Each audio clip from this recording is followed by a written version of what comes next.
সামাজিক যোগাযোগ মাধ্যমে স্বৈরাচার হাসিনা সরকারের নানা অনিয়ম দুর্নীতি নিয়ে সংবাদ প্রচার করায় ৫ বছর দেশে ফিরতে পারেননি সাংবাদিক নাজমুস সাকিব। ক্ষমতাচ্যুত সরকারের বিতর্কিত নির্বাচন ও আওয়ামী লীগ নেতাদের অপকর্ম তুলে ধরায় ডিজিটাল নিরাপত্তা আইনসহ ধর্ষণের মিথ্যা অভিযোগে বেশ কয়েকটি মামলা হয় তার নামে।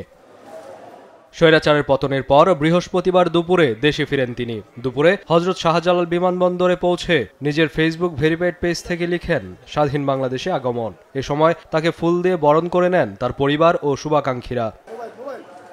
এ সময় পুলিশি দুর্নীতির বিরুদ্ধে কথা বলায় তাকে দেশে ফিরতে দেওয়া হয়নি বলে অভিযোগ করেন। আহ্বান জানান অনলাইন অ্যাক্টিভিস্টদের সাথে রাজনীতিবিদদের দ্বন্দ্ব নিরসনের। আমি সর্বশেষ এসেছিলাম 2019 সালের মার্চ মাসে, এবং তখন আপনি জানেন যে একটা যে রাতের ভোটের নির্বাচন, ওই নির্বাচনের পরে আমি আসলাম, এবং আমার আসার পেছনে একটাই কারণ ছিল যে আপনাদের মূলধারার মিডিয়াগুলো তখন আসিফ নজরুলের কোনো সাক্ষাৎকার প্রচার করতে পারতো না। তা আমি এসেছিলাম যে স্যারের একটা সাক্ষাৎকার আমি নিয়ে আমি প্রচার করব। তো আমি আসলাম, এসে আমি আসিফ নজরুল স্যারের একটা সাক্ষাৎকার নিলাম এবং ওটা আমি প্রচার করলাম। প্রচার করার পরে আমি কিন্তু রেগুলার প্রতি বছরে 2বার করে বাংলাদেশে আসতাম। তো আপনারা জানেন যে আমি পুলিশ নিয়ে সবচেয়ে বেশি রিপোর্ট আমিই করেছি। তো পুলিশের ভেতরে সব খবর আমার কাছে চলে আসে। তো তখন আমাকে এসবি থেকে জানানো হলো যে ভাই, আপনি আর ভবিষ্যতে বাংলাদেশে আসবেন না। আমি বলি কেন? বলে আপনি আসিফ নজরুল স্যারের একটা ইন্টারভিউ করেছেন, তো এই ইন্টারভিউর কারণে আপনি এখন আসলে ভবিষ্যতে বিপদ হবে। আমি বলি কেন? আমার বিরুদ্ধে তো কোনো মামলা নেই। বলে মামলা লাগবে না, যে কোনো একটা মামলা আপনাকে শোন অ্যারেস্ট দেখানো হবে, তো আপনি আর আসবেন না। তো ওই যে 2019-এর মার্চ, এরপর থেকে আমি আর আসার সাহস করিনি। আর এরপরে আপনি জানেন যে রাজধানীর গুলশানে মুনিয়া নামে একজন মেয়েকে যে আত্মহত্যার প্ররোচনার অভিযোগে যে তারপরে তাকে যে হত্যা করা হলো, একটা বৃহৎ শিল্প গোষ্ঠী, তাদের সাথে আমার একদম পুরোপুরি একটা বিরোধে আমি জড়িয়ে গেলাম, কারণ আমি ওই ইস্যুটা নিয়ে অনেক বেশি ভোগাল ছিলাম বা এখনও আছি। তো তারপরে ওদের পক্ষ থেকেও আমার বিরুদ্ধে আপনারা জানেন যে এমন কোনো অভিযোগে মামলা নেই যে তারা করেনি। তারা আমাকে শিশু ধর্ষক বানিয়েছে, যে আমি নাকি শিশু ধর্ষণ করেছিলাম।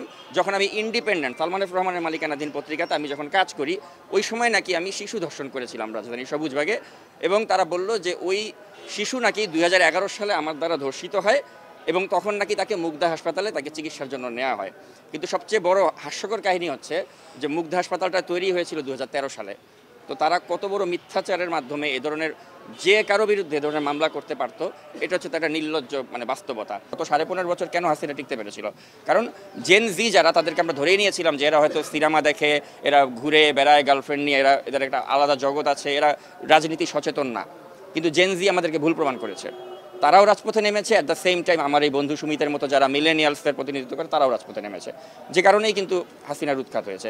আর এখন দেখা যাচ্ছে, আপনি দেখবেন যে এখন কিন্তু আবার ওই আমাদের মাঝে মাঝে একটা দ্বন্দ্ব দেখা যাচ্ছে। যেমন আপনি দেখবেন যে সবচেয়ে বৃহত্তর রাজনৈতিক দল যে বিএনপি কিন্তু আজকাল দেখবেন যে যারা অনলাইন অ্যাক্টিভিস্ট হিসেবে অত্যন্ত জনপ্রিয়, আমি তাদের নাম নাই নিলাম, তাদের আচরণে কিন্তু বিএনপি আজকাল কিন্তু তারা কিন্তু ক্ষুব্ধ। কারণটা কি? কারণ তাদের আচরণে মনে হচ্ছে তারা হয়তো চায় না যে দেশে একটা নির্বাচন হোক, কারণ তারা হয়তো বুঝতে পেরেছে যে নির্বাচন হলে, এটা আপনি জানেন যে আমাদের দেশের কালচারটা হচ্ছে হয় এ থাকবে নাহলে বি থাকবে। নির্বাচন হলে একবার এ থাকবে আর আরেকবার বি হবে, এটা একটা ট্র্যাডিশন হয়ে আসছিল।